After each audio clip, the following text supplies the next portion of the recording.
February 23rd edition of the Montpelier Planning Commission meeting to order. We don't need to review the Zoom procedures unless, Mike, you think we do. Nope, I think we're all set. Okay, first is, nope, sorry. We'll need to introduce our. Oh, yes, that's right. commissioners online. I was hoping. Those of you online can just. Sean Linehan, Planning Commissioner. Gabe Lajeunesse, Planning Commissioner.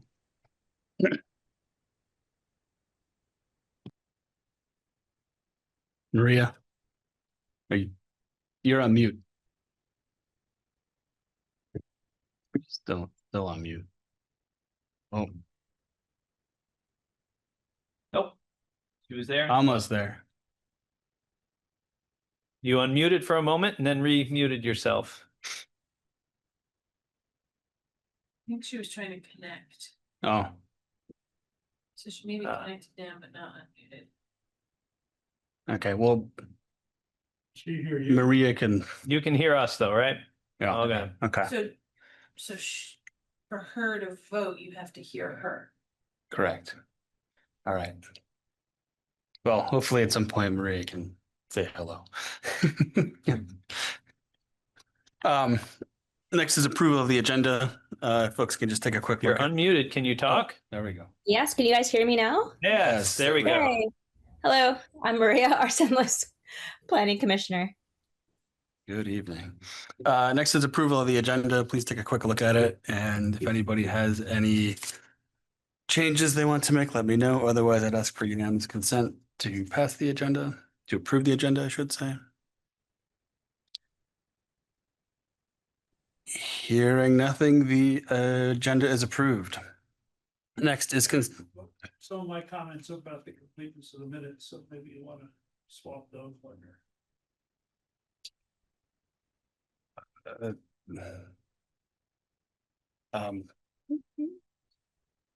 Steve has asked whether or not made a suggestion that we swap the consideration of the minutes and comments and general business. I take it. Does anybody think that's a good idea? Does anybody have want that change? Hearing none, the agenda is adopted as is. Next is consideration of the February 9th minutes. Please take a minute to look at those. And again, let me know if there's any suggested changes or edits.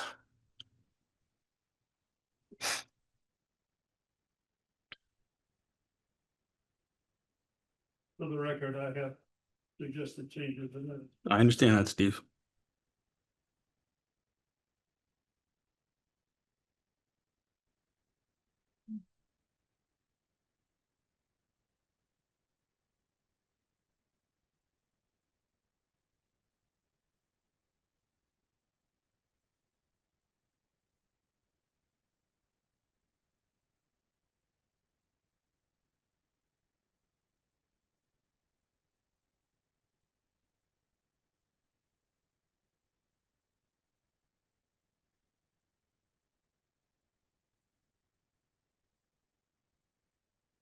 Did I make the motion to adjourn last time, or did you, Rowan? I think that under adjournment, where it says Rowan made the motion to adjourn, it was Leah. Okay.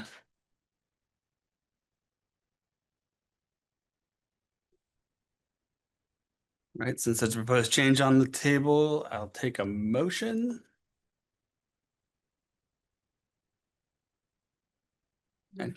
I move to make that change. Okay, and approve the minutes as well. Okay, I second that motion. all right. All those in favor of There's the public. what? There's a public comment for the vote. Is there any discussion on the? Yeah, I think public is allowed to comment. If Steve Sure. wanted, For the discussion comment on that. Fine. Just make sure you come up to the, One of the there so that microphones. the minute secretary can actually hear you. Well, it's too late to amend the minutes, so I No, will, it's during the motion. The We've vote got a- voted on yet. We've got a motion So on, you can, which means that you'd have to amend the motion. So I just get my comments on the record and we'll deal with it. Any other discussion? All those in favor of adopting the minutes with the proposed change that Rowan laid out, say aye. Aye. Aye. Those opposed, say nay. The minutes with the change are adopted. Thanks. Next is comments from the commission. I don't have anything. Does anybody else have anything they'd like to comment on before we dive into things? Okay.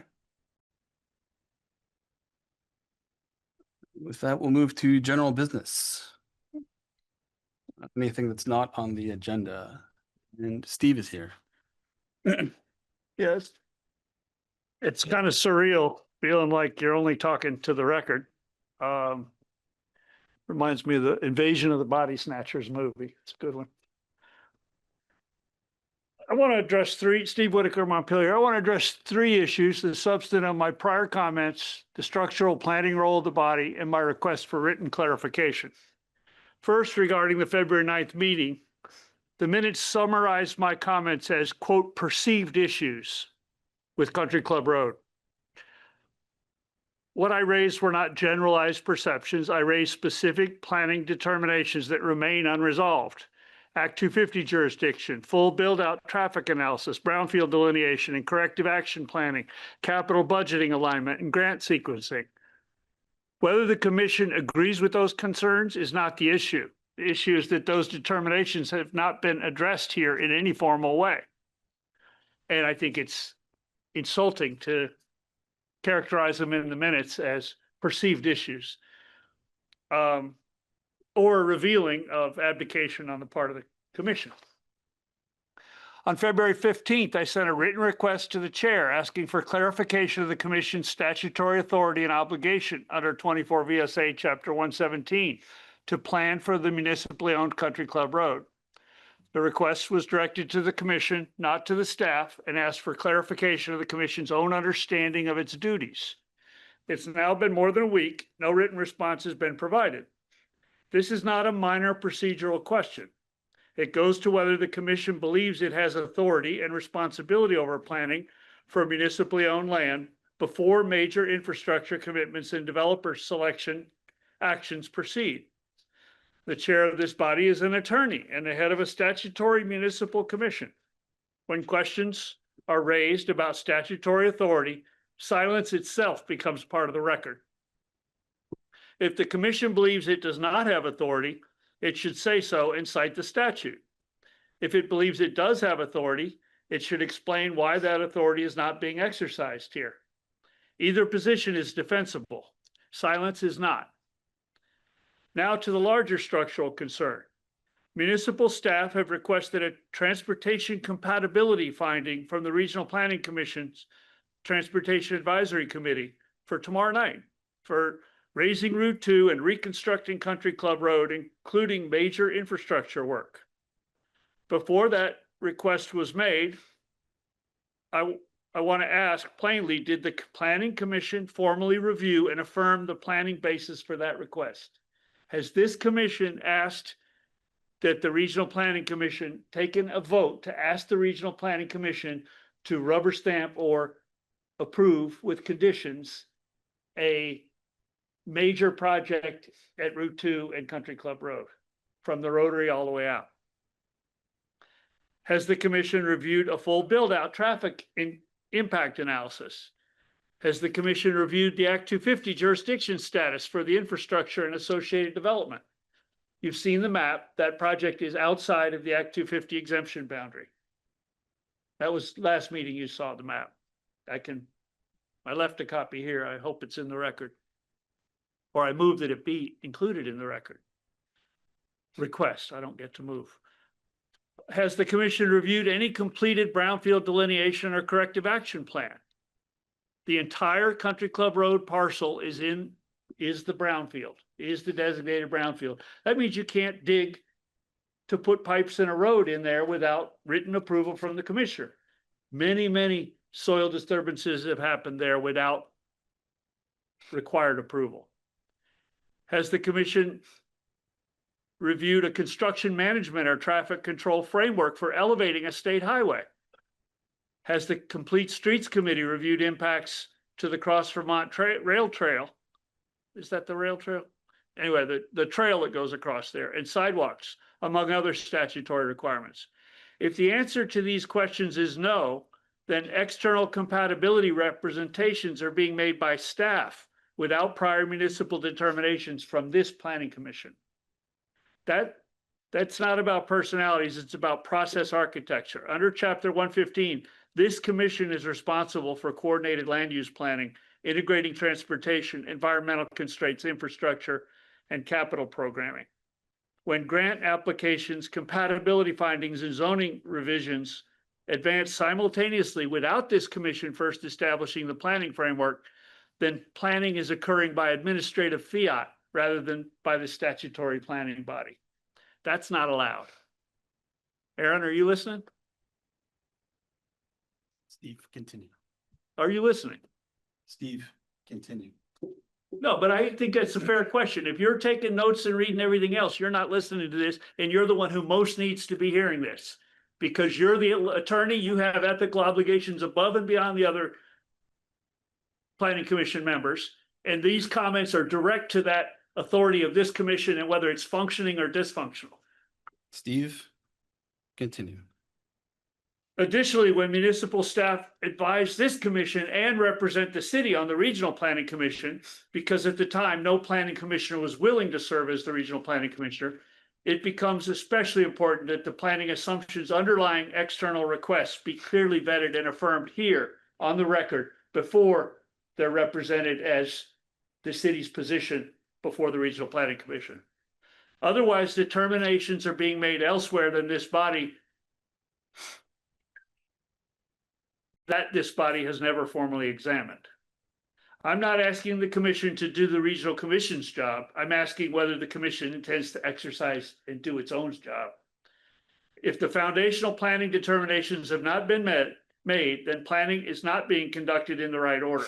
Infrastructure is advancing before planning findings are settled, and I'm placing this concern clearly on the record. Thank you. Thanks.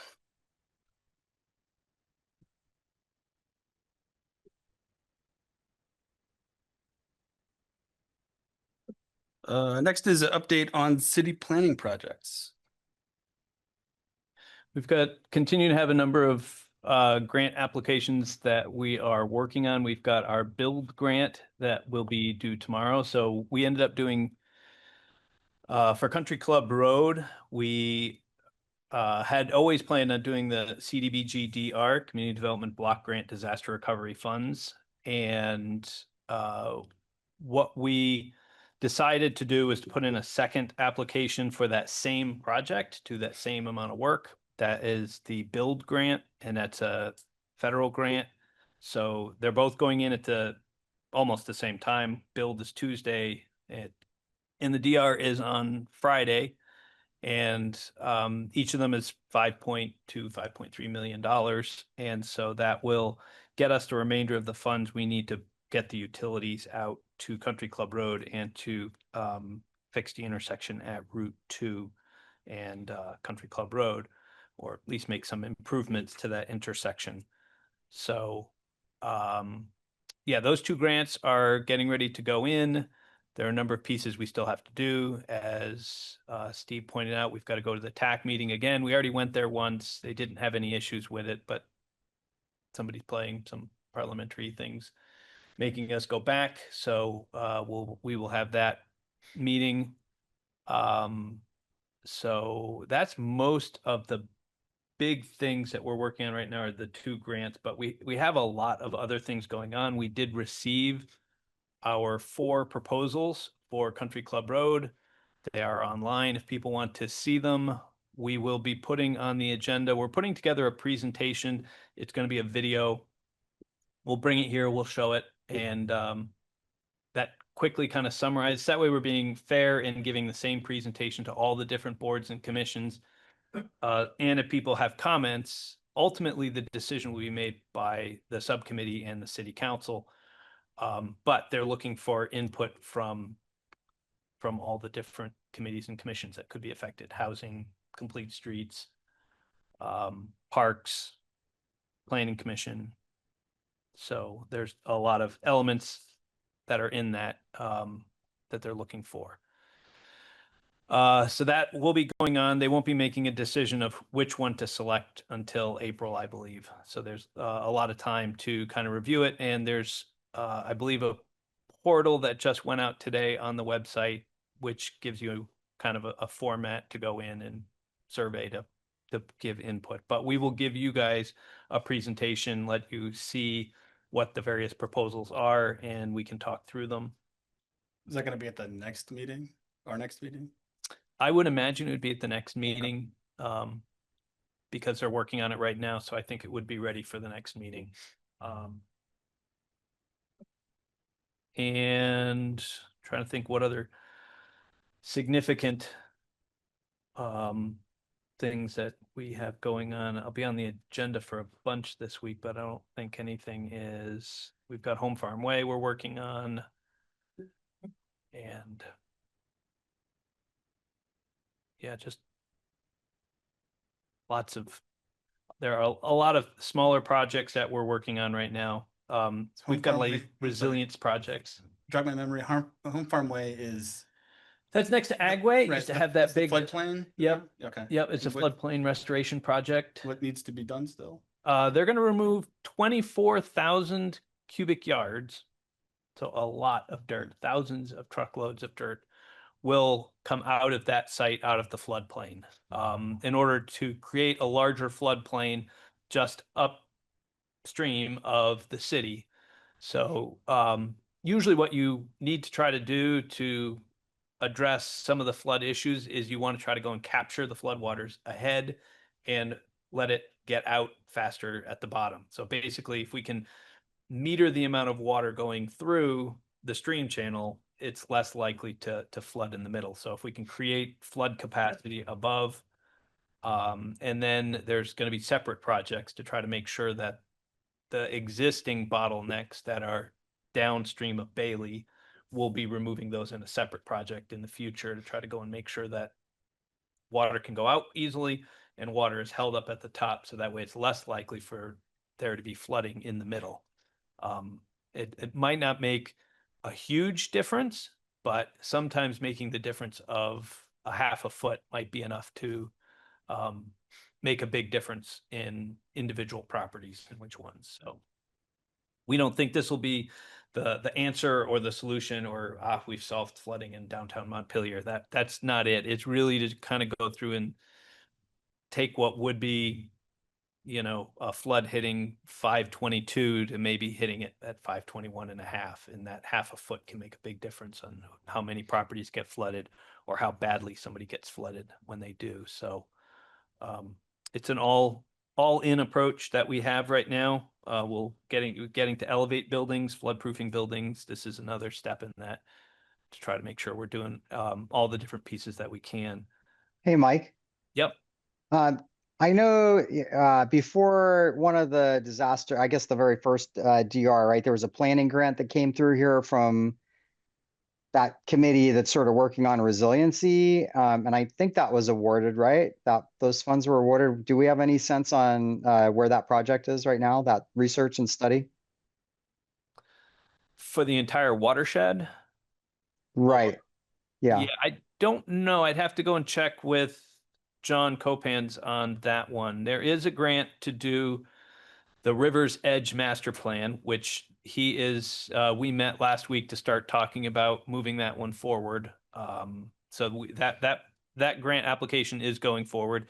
That's a little more, very specific on how we can start addressing and working.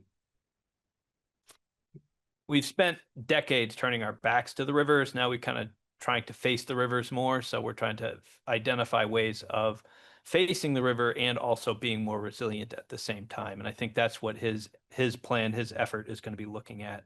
So that one will be moving forward. And when I talked to him, we were going to try to put together a steering committee. And one of the suggestions is to look to see if maybe there'll be a planning commissioner who might be interested in sitting on that, to be able to report back as the project advances. because they'll be running it and doing it, and there'll be a consultant, but we still want to have a number of folks, Planning Commission, Conservation Commission, people who are working in the resilience field to try to go and make sure we've got lots of input there and a lot of eyes on the project to make sure that we're addressing all the different potential opportunities. Thank you. So I think Is part of either the money that's going towards Farmway and what John is doing with his study. I remember sort of in the middle of that, there was talk about dam removal. Is any of that moving right now, or is yeah, that as a part of the Home Farm Way was put in as two different hazard mitigation grants. So they were two separate ones, and then at the end they were joined together. So as a part of Home Farm Way, we are also removing the dam that's downstream of that. So the Pioneer Dam, if you go out the bike path, you can see it. Or if you drive across Pioneer Bridge and look up, you see this just trashy concrete dam. That's the one they're going to be removing. Right. So between the two, they're going to remove 24,000 cubic yards out of Home Farm Way and 21,000 cubic yards out of the river itself. So there's going to be a lot more flood capacity in that area. But again, that's all upstream. But the funding for Bailey Dam, which is the one next to Shaw's, didn't get funded. So we have a couple of others that are still out there that we're looking for. So, but yeah, we've got a lot there.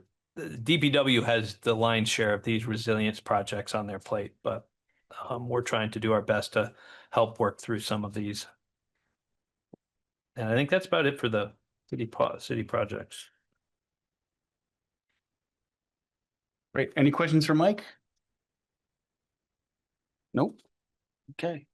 Next up is continuing work on the zoning amendments. Tonight, we're going to look at chapter 350, which are the subdivision standards, and part 4, the administrative procedures. So I'm not sure if Mike, Yeah. you or Meredith are going to. Yeah, we don't know how long this will take going through.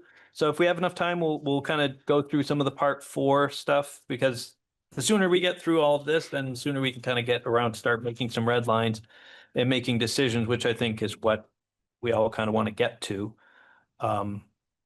So we went through the PUDs last time, which are kind of these subdivision / development projects. The subdivision standards are really strictly for subdivisions. And so we've got some areas where we think there's areas we could clean it up. We think these, even when these were adopted back in 2017, 2018, there was a recognition that the subdivision standards here were a little bit suburban. But at the time, we weren't getting very many subdivisions. So we were picking our battles. We still think there's going to be some improvements to make here. So some of the standards, we've got some recommendations we'll give to you. So capacity of community facilities and utilities. This is one, it's a little bit tricky because usually the subdivisions don't involve the buildings or the uses. You're just talking about subdividing the land.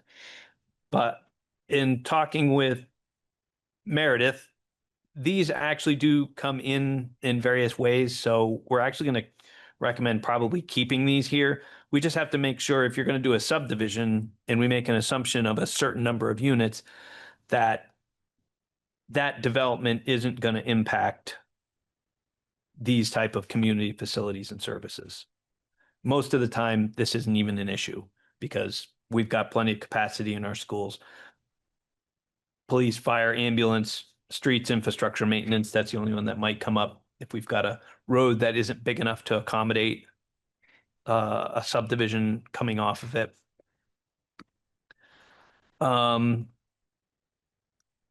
So one of the requirements, suitability of the land, we're going to talk about adding a few things to this and taking them out elsewhere, and we'll get to that later on.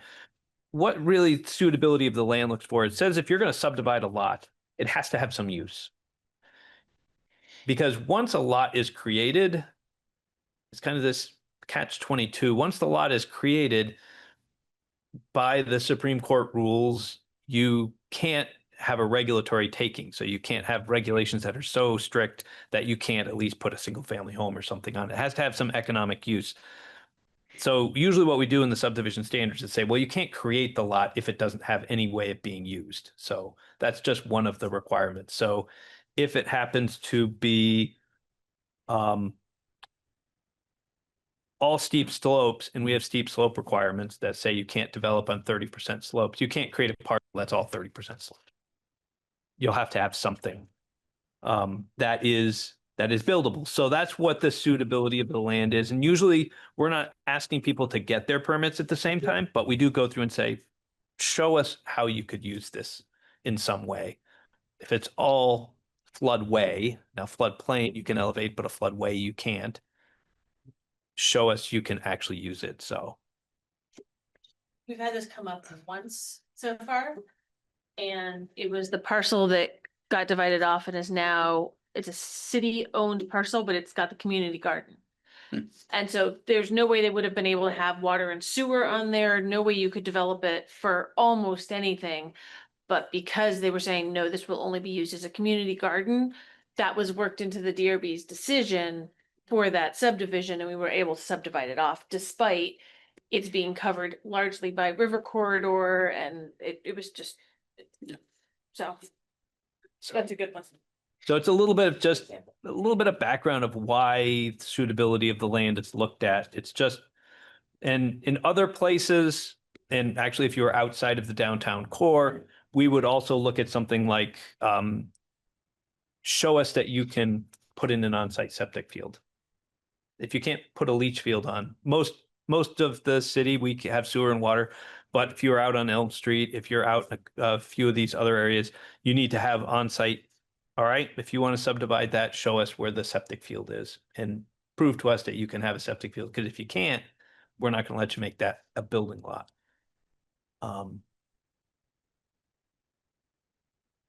If that's good, I'll just jump to the next one, which is traffic. We're actually going to recommend moving this out. We've talked about if we move traffic to be a general standard, then it wouldn't need to be here because it'll be covered under the general standards. Because really it's tough. You're subdividing. You make two lots. How do you evaluate traffic on? It's a subdivision. There's no building. There's no use. How do you evaluate traffic on a 5-lot, 2-lot subdivision? So we could assume a single family home on each one, but it could also be something bigger than that. So if it's moved to general, it'll be covered. The design and configuration of parcel boundaries, a lot of these kind of come in because in the past, there used to be a lot of games you used to have to play to meet the zoning, to meet different requirements. And so a lot of zoning then turned around and came in with rules to try to go and stop people from doing it. So back before 2003, there used to be a 10-acre exemption for on-site septic. So a lot of people would build 10-acre lots that were 60 feet wide and 2,800 feet deep.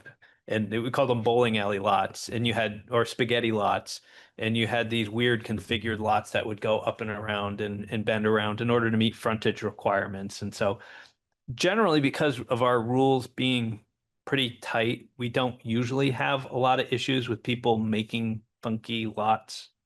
But this is really what we're trying to do, is look at how are they arranged? What are the dimensions? There is a requirement on B about parcels fronting on a street. And we've had this discussion of, well, maybe parcels can be allowed to front on an easement or a right of way. Right now, we don't allow that, but there's been a conversation of that could be a more flexible way of if you had, let's say you had a deeper lot and you're like, well, I'm just going to use this driveway as a shared driveway. I'll have my access. I'm going to sell the back lot behind me.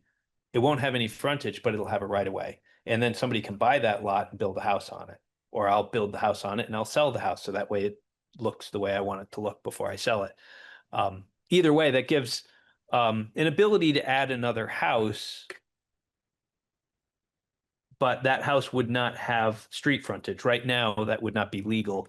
But if we change that to say must front on a street or easement, then we can have more flexibility. So that's just one that we'll talk about when we go forward.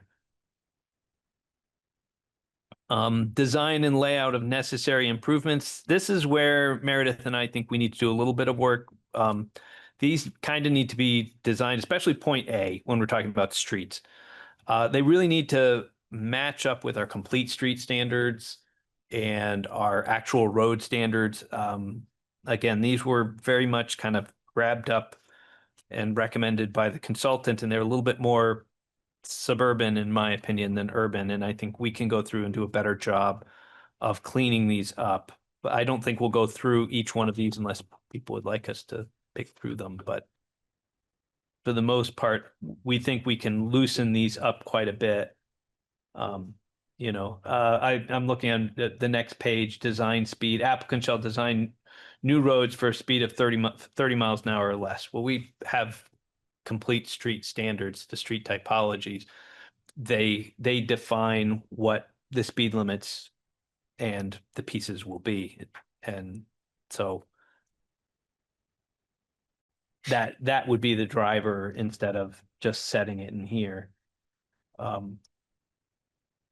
Street widths, the same thing. A lot of those tie back to the street typologies that we have. If a street has a certain amount of use, then that will set how wide it's going to be and whether it needs sidewalks and whether it needs bike lanes.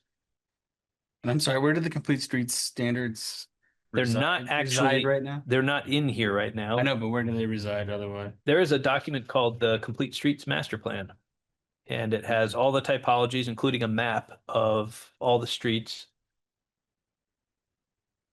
And that kind of goes through and says, although we're going to probably have to revisit that at some point, because every time we have the Complete Streets Plan, and it was a lot of public input to make the plan, and then we have projects like East State Street that come up, and then the first thing they do is waive the fact that we're not going to meet our Complete Streets Plan. So at a certain point, you start to ask your question of, right, if we're not going to actually build the plan. When did the master plan become effective? 2017, I think. 2016, 2017. And that would really address a lot of these issues where we start talking about grade and plantings and all of those issues. Bike and pedestrian facilities, which is point B, that's the same thing. All of that is in our Complete Streets Plan.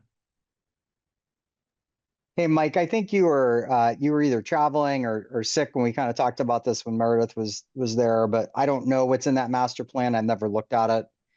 But yeah, I think we've had these conversations. I know DPW, like the sidewalks to nowhere. I don't know what that looks like in that master plan, but hopefully we can address that kind of thing.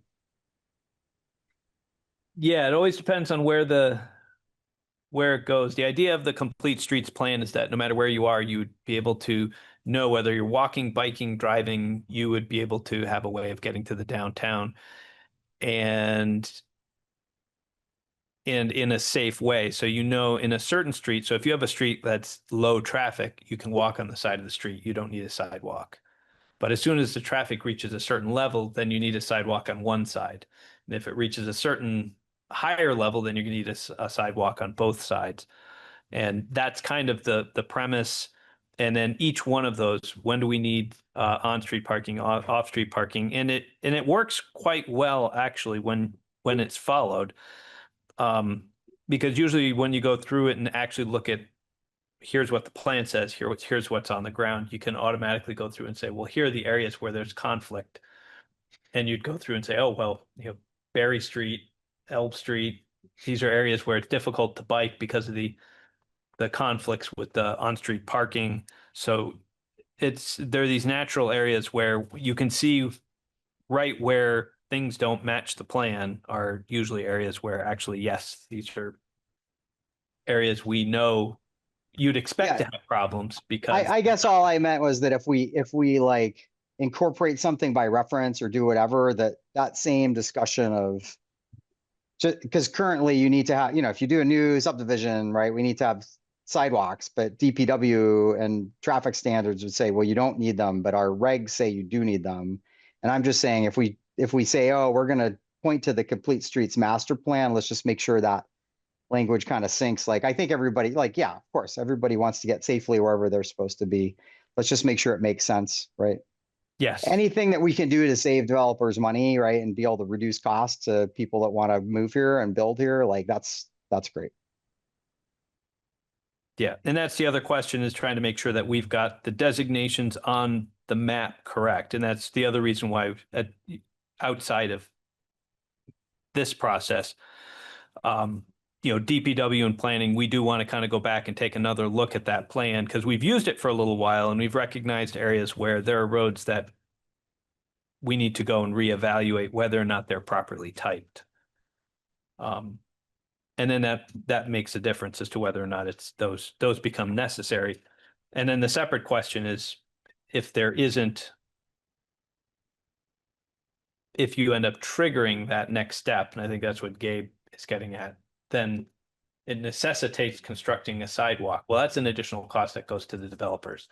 And that's something that has to be discussed. Do we have that, or does that just get flagged? Because a lot of times, they always say it's like, you keep adding traffic, adding bikes and pedestrians up to a certain point, and then it's that last person that comes in to build that last duplex that tips it over the scale, and it's the duplex that has to build 1,000 feet of sidewalk. And you're like, well, they really are only proportionally responsible for that need. And we have to talk about that just as a policy. I think if we get the map right, it'll be less of an issue. It's more a matter of understanding with the new, what are we going to require in those sites?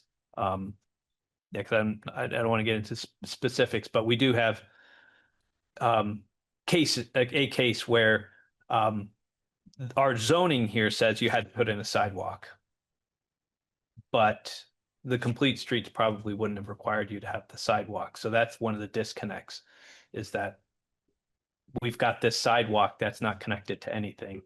And that's one of the reasons we're talking about, yes, we have these suburban subdivision regulations that are saying, do this, do this, do this. But the reality is,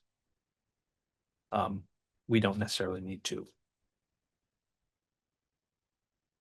Or maybe we do. That's part of the question. All Meredith does is enforce the rules we give her. So we just want to make sure we get them right. And that's pedestrian and bike facilities.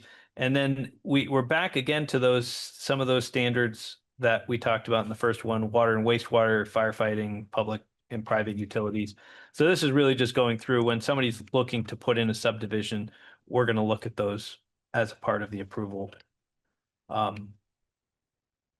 Point F talks about landscaping. That's one we're going to probably talk about either reviewing or removing. Because again, you're subdividing. Just the subdivision itself should not necessitate making landscaping requirements. It's when you're building on that you need to go in, and that will happen separately under site plan. Monuments and corner markers, that's pretty straightforward. Construction, maintenance, necessary improvements, that's pretty straightforward. Character of the neighborhood and settlement pattern. So here's another popular one for removing, and we think this is probably one that we don't need. It doesn't really have a specific I'm sorry, where are you? objective. 3507. Okay. 3506 was a pretty long Yeah, list okay. of stuff, I'm so fine. it keeps going. Yeah, I'm trying to get to the end of 3506. Okay. Yeah.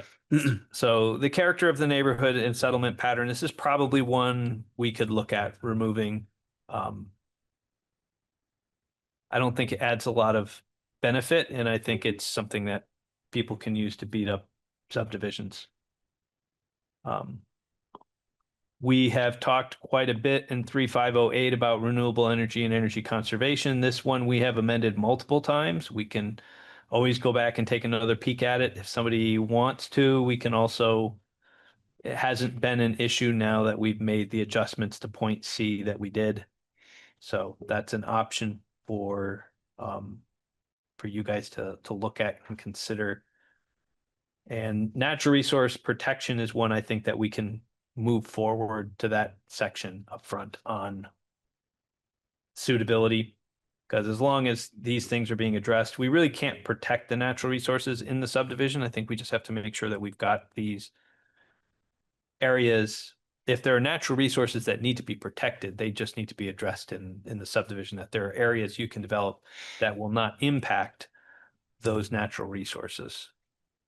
And I think the last part of that is, part of this is one of the few places we have Conservation Commission review, and we're going to be asking to remove that. It's been problematic. It was something I wasn't a big fan of when we started. It's the only kind of advisory review we have.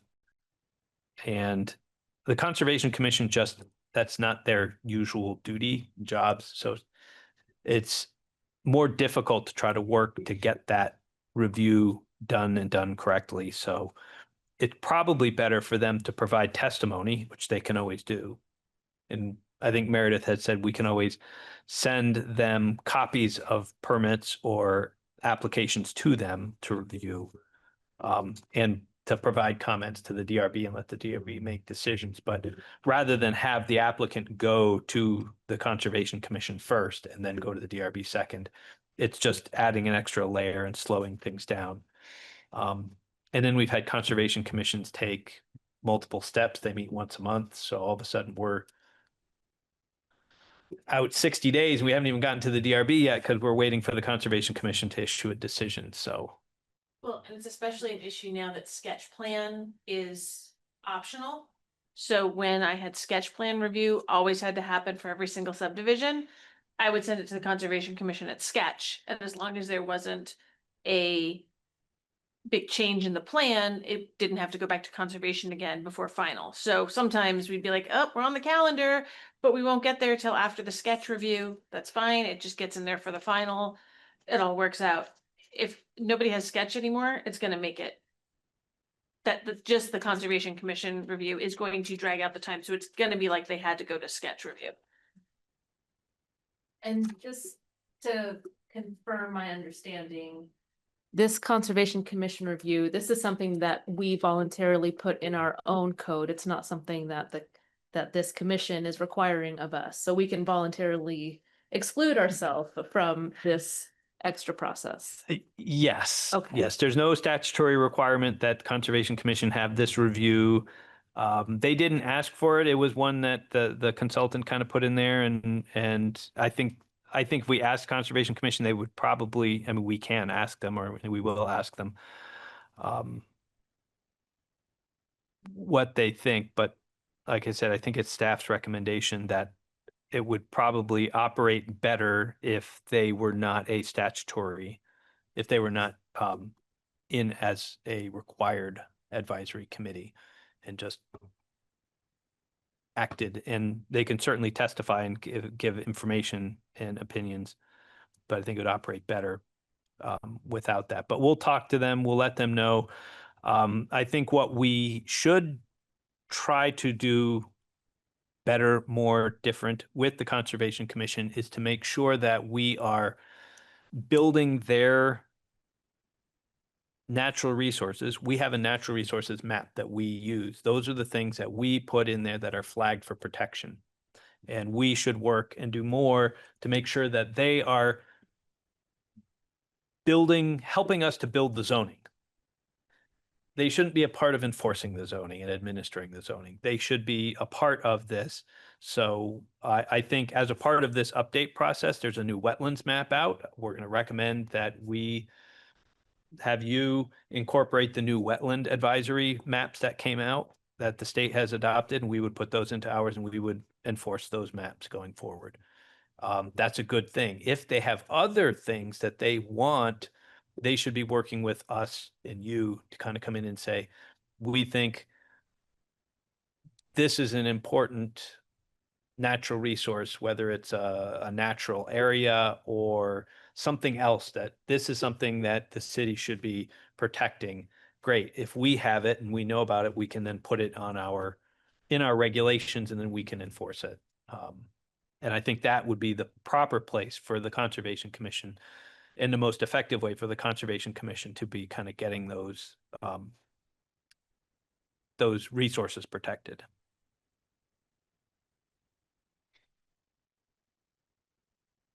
And that is relatively quick run through subdivision. Any questions about subdivisions?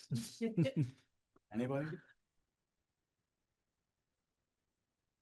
So part 4 is one that is, these are the administrative procedures. This is one of the ones I was kind of joking, half joking.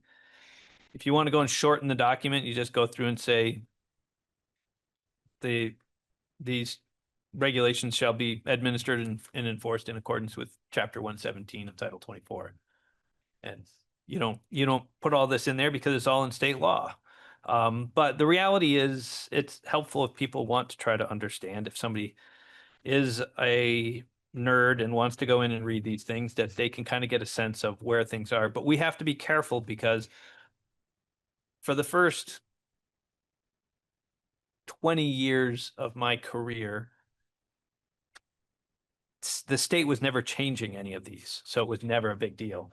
Now the state has gotten into the habit of, like, every other year they're going through and changing stuff. So now when we put them in here, we have to be careful about the fact that we may be setting things stricter than state law, and state law changes and we can't take advantage of it, or our regulations conflict with state law, which we can work around, but that's just it. You end up having to go back through and make corrections if you're going to keep this amount of text in here. So like I said, as we move forward, we can always go through and take things out. A lot of this is kind of general. What does the administrative officer do? What does the DRB do? Advisory committees. Right now it talks about 3 advisory committees. Really, the design review committee is the major one. Conservation Commission is one we just talked about. Should it stay? Should it not? The technical review committee, Meredith and I talked about it. Maybe one that we could put in as maybe in a definition section. It's not a formal committee. It's really whoever Meredith thinks needs to see an application. So we'll get an application in, and Meredith will go through and say, it's sometimes, if it's a major project, I'll think of a Caledonia Spirits when that one was built. We're going to bring everybody in and we're going to sit around a table and we're going to have a conversation with police, fire, DPW, for streets, and DPW for utilities. And we're going to have, a lot of conversation about all the different issues that may come up with that project, or the parking garage when that was proposed. A lot of people wanted to get involved in all of these projects. Others are just a simple, straightforward, this really the only thing that matters is DPW, and making sure that that's okay, because we know it's not going to have an impact on the others. So technical review committee really isn't a thing. Sometimes people think of it as that. We just call it that because. What section are you on? Part 4 now. 4003. So we may eliminate a couple of those, kind of shorten things down a little bit there. Fees and filing, again, these are all by statute, but performance bonds, if we don't give the DRB permission, and by having this adopted in the regulations, we have given them permission to require a performance bond, then we can't. So this just, and it gives them a power to have performance bonds. I've never remembered them ever doing it. It's just, it comes up when there's a zoning requirement that we aren't sure is going to be met, or that the city would be held liable for if it doesn't get done, and we can attach a surety to that if we wanted to. And That's not in statute, the performance bonds. The way statute is worded, it says DRB, if kind of one of these, if the municipality allows, the DRB may do this. So this language being in here gives us the power. As built drawings, that's just another one that could be probably tucked into conditions as well. But zoning permit procedures, again, a lot of this is kind of set by statute. It's helpful. Some of these things we kind of need in here, so there are pieces we need to save. I'll point out like 4201F. The administrative officer may waive an application requirement upon finding the information is not necessary to determine compliance with these regulations. Require an applicant to provide additional information as necessary to determine compliance with these regulations. So, I mean, some of these are things that we just have to make sure are documented. So Meredith has the powers that she needs to go through and to not make people do silly things. If by, I think we just had one today with the what was in the river hazard regulations where it says you have to have an H&H, a hydraulic and hydrodynamic engineering study. And we're looking at the project that says, yeah, but this one doesn't need that. That'd be a very expensive requirement. And it's necessary for a lot of projects, but not this one. And so it just gives her, because it's an application requirement, it gives us the ability to kind of go through and say, yeah, you don't have to do that. So a lot of these kind of giving some flexibility. Some of these we could put into powers of the administrative officer, but it's also fitting it in here somewhere. But again, a lot of these reviewing and referring a zoning permit application, approving and denying permit of effective date. So we do have a couple of these that we're going to still maybe talk a little bit more about when we get into making the actual red lines. One of them is when there's an application that goes to the DRB, can we just send a piece of an application to the DRB, or does the whole application to the DRB? So somebody needs to have a fence waiver. Does the whole single family home application go up there for them to review, or do we just send them the rest of this? Meredith will take care of. She can't do the fence waiver or the stream buffer variance. Those have to go there. Other cases, when a project goes to the DRB, they get the whole thing. I think some in here, in these procedure rules, this is where some of that gets kind of sorted out. We'll have a rule that'll go through and say, in these instances, only this piece will go. And that helps to make the DRB hearings go a lot faster because it takes out a lot of the questions that can sidetrack an application. Because if the whole application is there, then you end up in a situation where somebody might talk about the landscaping or the trees or something else when it's all we are talking about is just the fence height. It's 6 foot fence. If you want to be more than 6, you got to go to the DRB. Because of XYZ, they want to put up a 7 foot fence.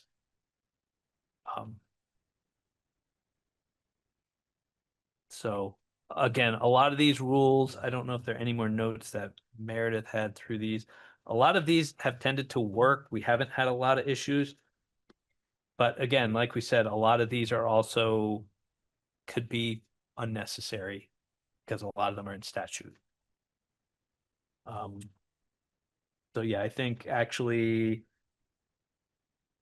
as I flip forward, I think it was 4305, which is where we were talking about those combined reviews. Some of them we don't need to combine.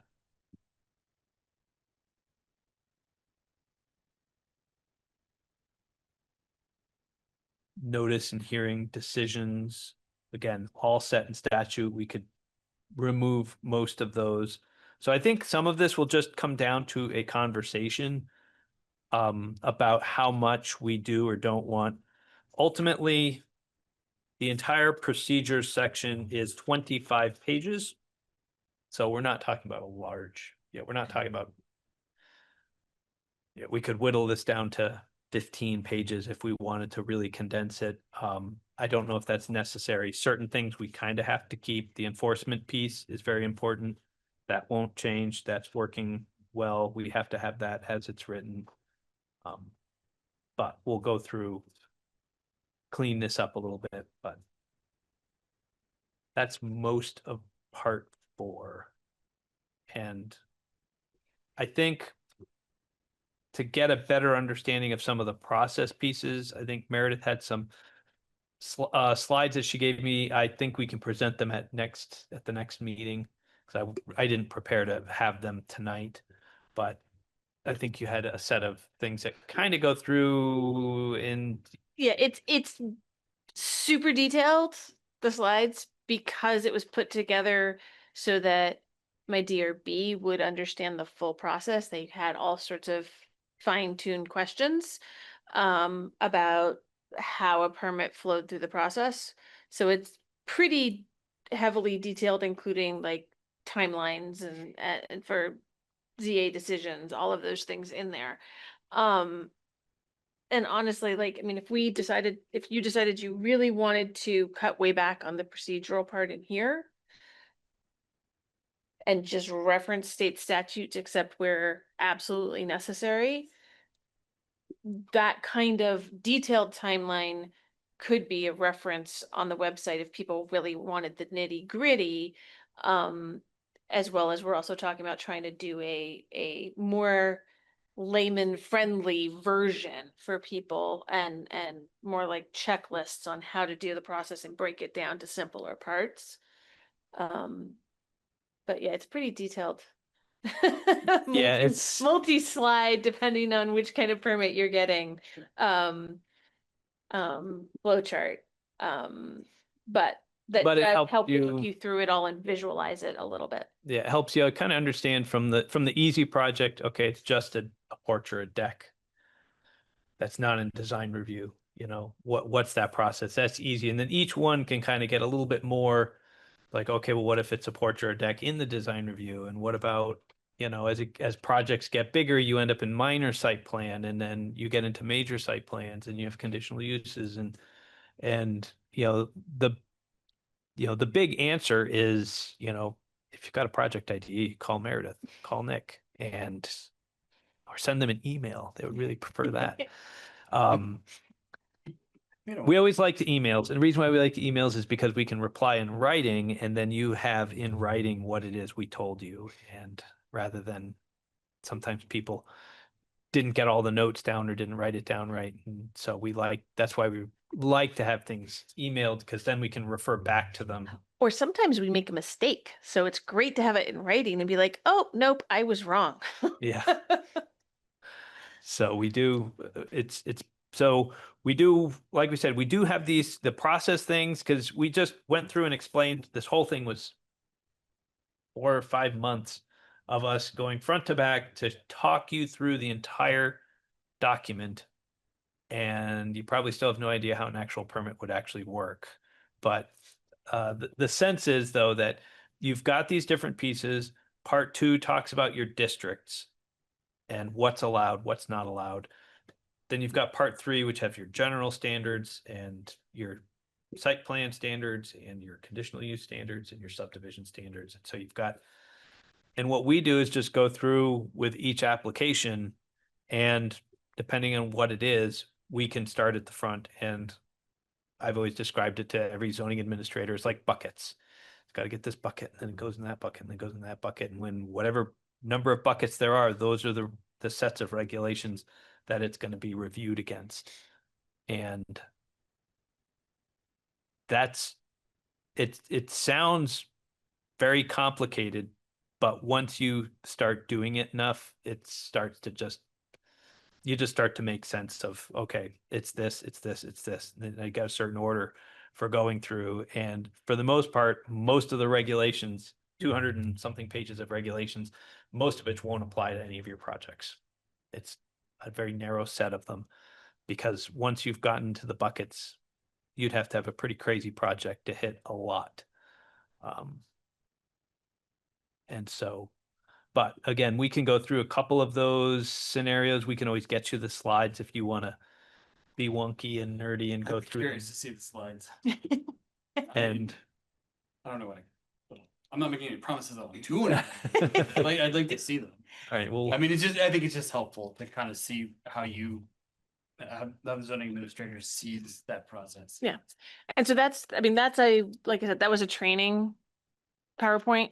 Right. And flow chart.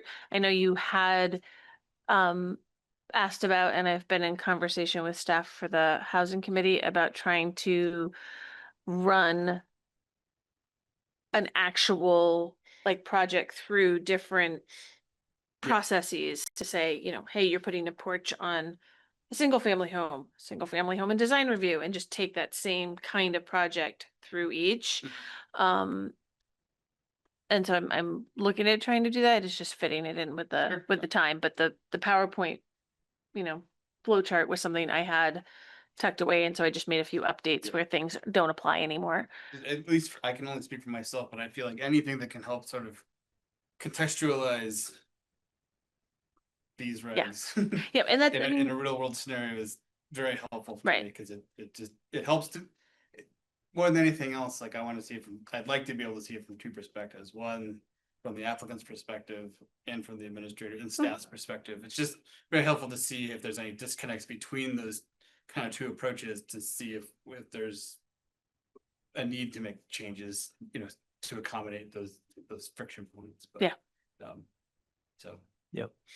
And yeah, and in the end, big picture, in the end, the worst, we had last year, we had one application that took 90 days, but the average was 43 days, and all but 3 were within 45 days.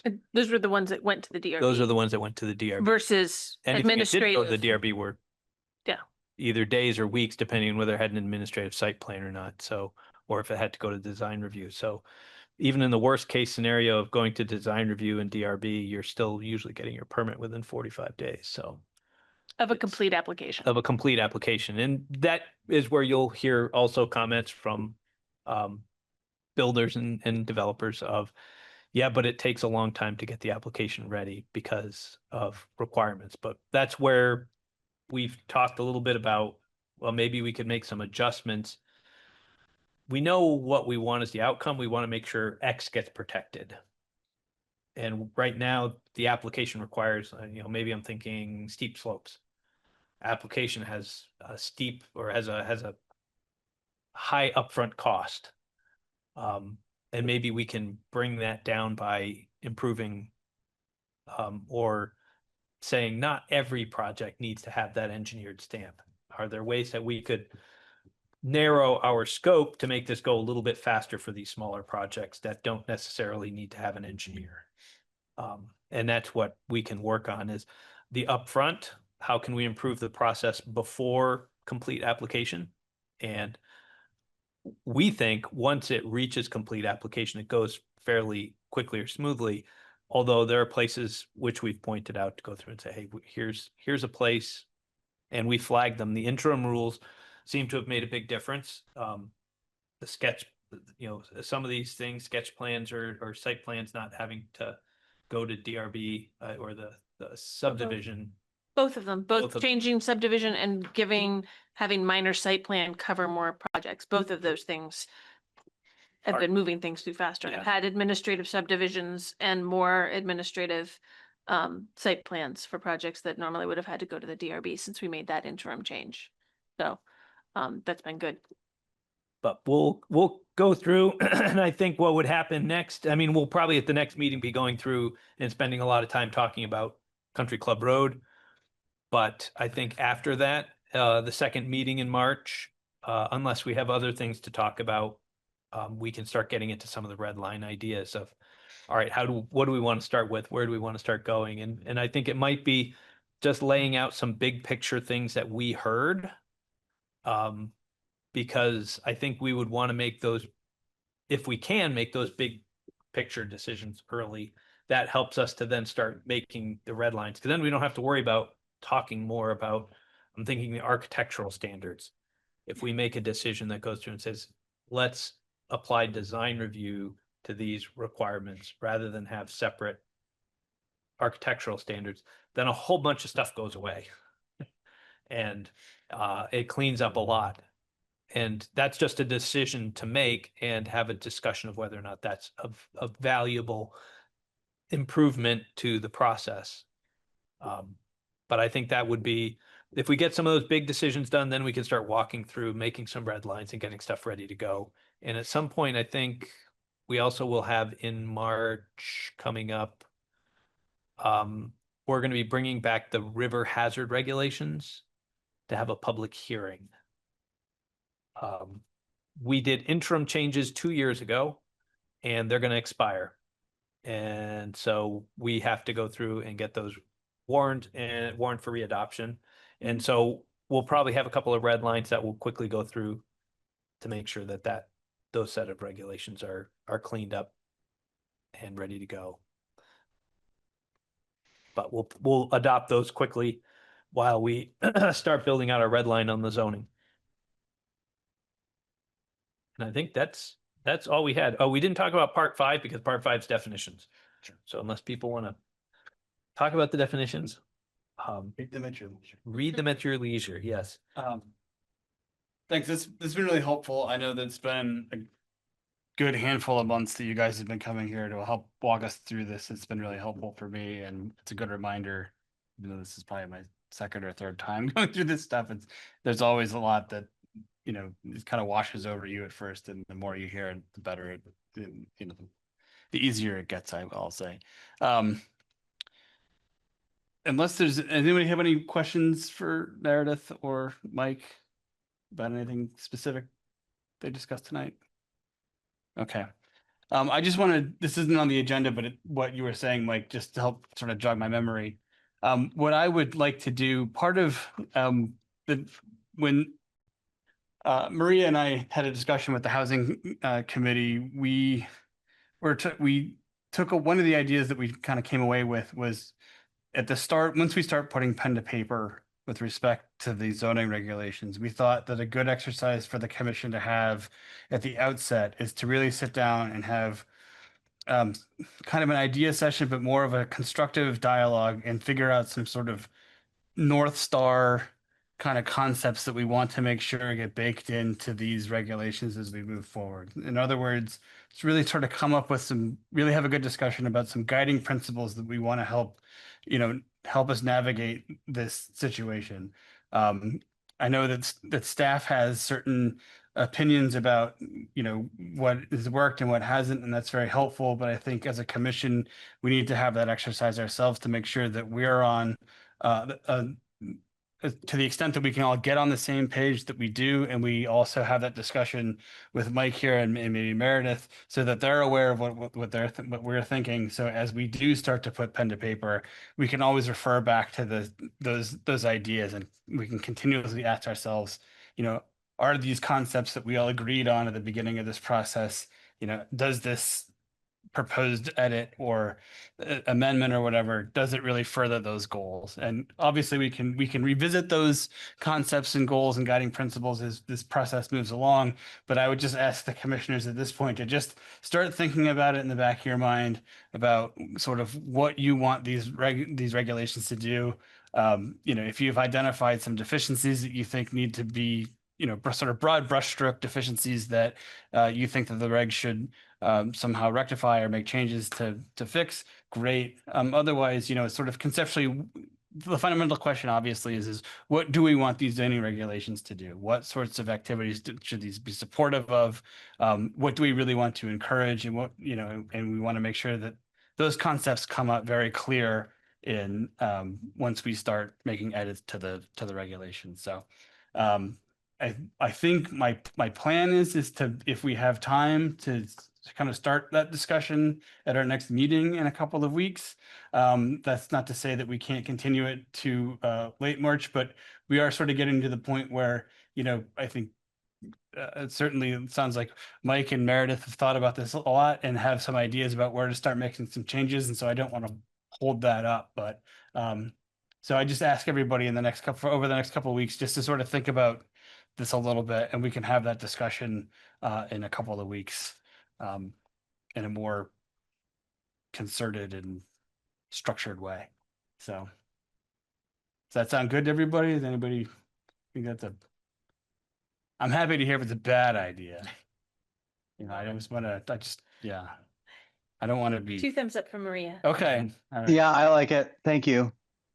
So guiding principles in Country Club Road for the next meeting, if we can get both of them done, Yeah. then that would be great. Yeah. And if anybody has sort of any ideas or wants to, you know, sort of pitch a structure for that discussion or just want to float some ideas, feel free to email me. I just would, again, remind folks that we can't really be having large discussions over email outside of these meetings. So it's okay if you sort of have a pointed email to one person or another, but if we're CCing everybody on those email chains, that's really the kind of discussion that needs to take place here in the hearing room and in this room in council chambers as opposed to over email. So again, if you have some ideas about what I just said, feel free to forward them on to me, and I'll do my best to kind of incorporate that into an agenda item and as I think about ways to facilitate that discussion at the next meeting. So thanks. I think with that, we only have one more agenda item left, and that's adjournment, unless anybody has anything else they want to talk about. No? I'll take a motion on adjournment. I so move. Moved by Rowan, A second. seconded by Sean. All those in favor of adjourning, say aye. Aye. Aye. Anybody opposed? We are adjourned. Thanks, everybody. Thank